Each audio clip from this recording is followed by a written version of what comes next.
Hi gamers. I have an unbearable amount of hate for this specific game. I cannot control it. It is eating away at me from my last stream and I cannot contain it. I have to tell somebody about how much I hate this game.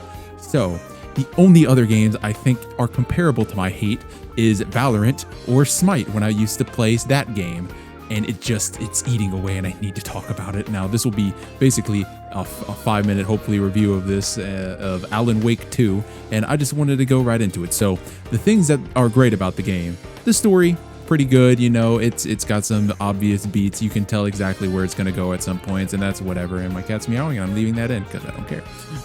After that, the story is a little predictable, but it's fun. But the main point of why you would play the game would be the gameplay aspect of it, because that's why you play any game. But this one's actually very unique. So they have very weird things that happen, very cool changes in atmosphere and cool music. They have really good music for some reason. This horror game has a banger music, and it's just very weird, and it's very on par with some of the other games that these developers have made.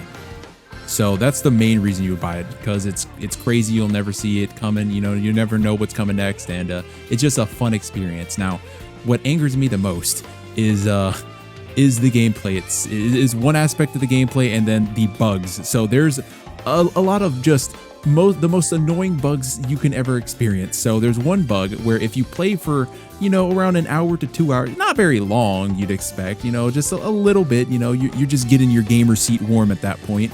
The game starts lagging hard, so you'll have to wait at certain areas for upwards of almost half a minute to a full minute for something to load in. Sometimes environments will load in when you're walking and it'll trap you in it, forcing you to restart at the nearest save point. Sometimes the environments don't load in, or you'll walk through a doorway expecting the environments to load in, because that's how games work, and you'll fall through the floor and you'll have to restart because you'll just fall eternally. And those are just some of the aspects that are just the most annoying. Another thing is there's a certain ability in the dark world, the spooky world, where you have a flashlight, and when you change the flashlight, or when you change the scene by writing, I got the scene mixed up. So you have Alan Wake's version where when you change the writing of a scene, it changes the environment a little bit. So you can be like, oh, I want to do the cult area. So you talk about the cult in the writing, and it changes it to be all spooky and cultish. Well, when you change the environment, sometimes it just doesn't want to load in. It doesn't want to load in, and you have to sit there, you know, walk around, kind of wait, because you have to wait for the environment to change for you to continue the story.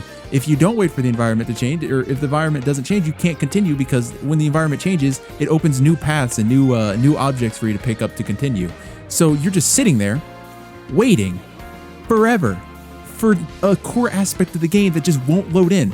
Now, I got an i7-10700F, I believe. That's my Intel, and that's my CPU, and I have a 2080 Ti, 32, I believe it's 32 gigabytes of RAM. Yeah, so that shouldn't be happening. Yeah, and I have it on one of the best SSDs you can buy.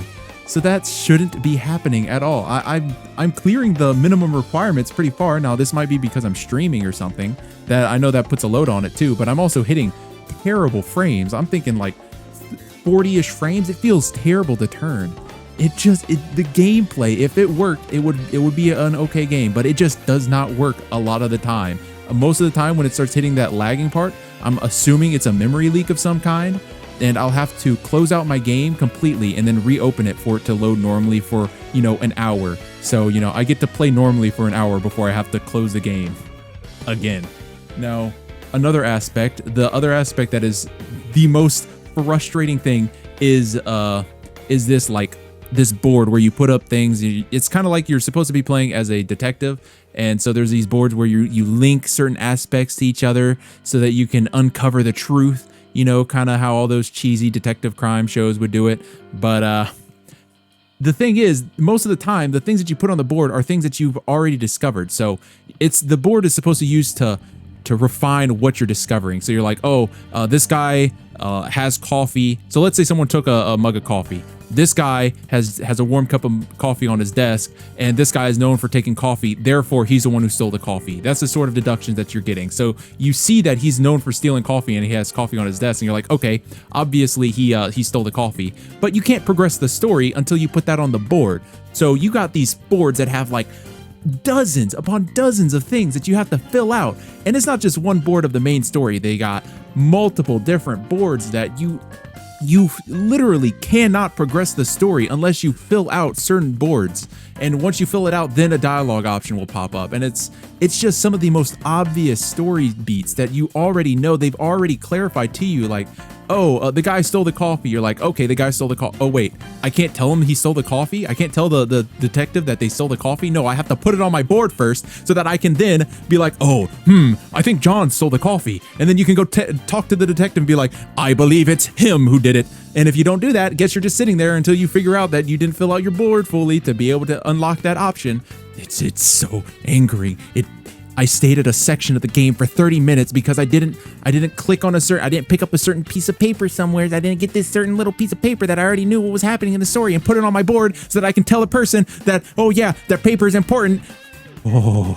Oh, it just angers me just talking about it. I hate it so much. I hate it so. If they remove that aspect of the game, it would be 100% better. I would be fine if it was just one section. It was just the main story that they had it for. But they have like 8 of them. They have freaking 8 of them. They put it there for no reason. They add more little work for you to do for no reason. Just automatically do it. That would have been so much, a trillion times better if all you had to do, instead of putting it on the board, you walk up there and the board immediately starts talking to you like, okay, you open up the board and it's like, okay, these are my new discoveries. If you want to read through it, then you can do it. Like most games would probably do in that instance. But no, you have to do it by hand for each sort of evidence that you get for upwards of 50 evidences, okay? It's so annoying. I just had to tell you. Thank you for watching. Like, comment, subscribe. I'm going to be pissed off and eat something now. John A.